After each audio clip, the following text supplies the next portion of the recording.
Iran Israel युद्ध पर कांग्रेस की दिग्गज नेता सोनिया गांधी का बयान सामने आया है। कांग्रेस नेता सोनिया गांधी ने इंडियन एक्सप्रेस में एक आर्टिकल लिखकर ईरान के supreme leader Ayatollah Ali Khamenei की मौत पर दुख जताया है। साथ ही भारत सरकार के रुख को लेकर भी सवाल उठा दिया है। सोनिया गांधी ने सरकार से मांग की है कि मामले की संसद में चर्चा होनी चाहिए। सोनिया गांधी ने कहा कि खामनेई की मौत पर सरकार की चुप्पी खलती है। सोनिया गांधी ने भारत इजराइल संबंधों पर भी सवाल उठाए हैं। आपको बता दें कि कांग्रेस की पूर्व अध्यक्ष रही सोनिया गांधी ने आर्टिकल में प्रधानमंत्री नरेंद्र मोदी पर भी सवाल उठाए हैं, सरकार की मौजूदा नीति पर सवाल उठाए हैं और वाजपेयी की याद दिलाई है।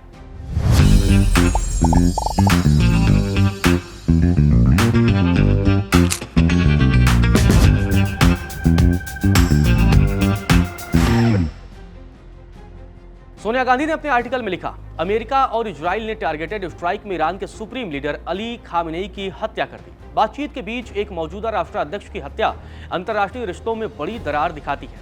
इस घटना के सदमे के अलावा नई दिल्ली की चुप्पी भी सामने आती है। भारत सरकार ने हत्या या ईरानी संप्रभुता के उल्लंघन की निंदा करने से परहेज किया है। प्रधानमंत्री ने खुद को यूएई पर ईरानी के जवाबी हमले की निंदा करने तक खुद को सीमित रखा।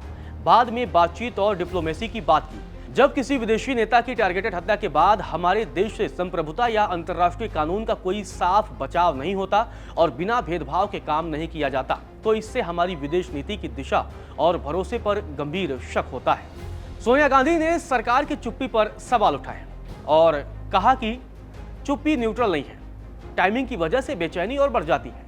हत्या से मुश्किल से 48 घंटे पहले प्रधानमंत्री इजराइल के दौरे से लौटे थे, जहां उन्होंने बेंजामिन नेतन्याहू की सरकार के लिए साफ समर्थन दोहराया था। जबकि गाजा संघर्ष में आम लोगों की मौत, जिनमें कई औरतें और बच्चे थे, उनकी वजह से दुनिया भर में गुस्सा है।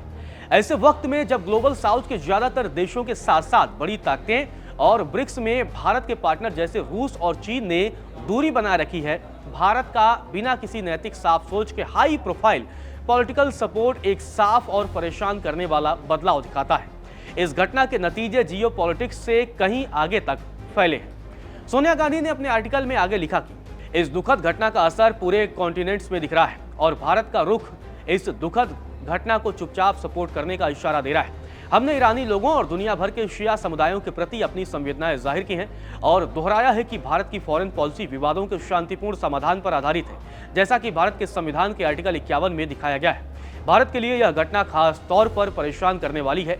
ईरान के साथ हमारे रिश्ते सिविलाइजेशन होने के साथ साथ स्ट्रेटेजिक भी हैं। सोनिया गांधी ने अपने आर्टिकल में आगे कहा कि 1994 में जब ऑर्गेनाइजेशन ऑफ इस्लामिक कॉर्पोरेशन के कुछ हिस्सों ने कश्मीर पर UN commission on human rights में भारत के खिलाफ एक प्रस्ताव लाने की कोशिश की, तो तेहरान ने उस कोशिश को रोकने में अहम भूमिका निभाई थी।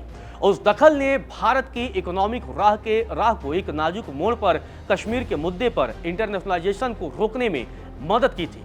ईरान ने पाकिस्तान बॉर्डर के पास जाहिदान में भारत की डिप्लोमेटिक मौजूदगी को भी मुमकिन बनाया है, जो ग्वादर पोर्ट और चीन पाकिस्तान इकोनॉमिक कॉरिडोर के डेवलपमेंट के लिए एक स्ट्रेटेजिक काउंटर बैलेंस भी है। सोनिया गांधी ने अपने आर्टिकल में आगे कहा, मौजूदा सरकार को यह याद रखना चाहिए कि अप्रैल 2001 में उस समय के प्रधानमंत्री अटल बिहारी वाजपेयी ने तेहरान के ऑफिशियल दौरे के दौरान ईरान के साथ भारत के गहरे रिश्तों, सिविलाइजेशनल और आज के दोनों को गर्मजोशी से दोहराया था। उन पुराने रिश्तों को मानना हमारी मौजूदा सरकार के लिए कोई मायने नहीं रखता। हाल के सालों में इजराइल के साथ भारत के रिश्ते डिफेंस, एग्रीकल्चर और टेक्नोलॉजी तक बढ़ गए हैं। ठीक इसीलिए क्योंकि भारत तेहरान और तेल अवीव दोनों के साथ रिश्ते बनाए रखता है, इसलिए उसके पास संयम बरतने की डिप्लोमेटिक जगह है। लेकिन यह जगह भरोसे पर निर्भर करती है। बदले में भरोसा इस सोच पर निर्भर करता है कि भारत फायदे की बजाय सिद्धांत से बात करता है। गौरतलब है, अयातुल्ला अली खामनेई की मौत को लेकर भारत में भी राजनीतिक विवाद है।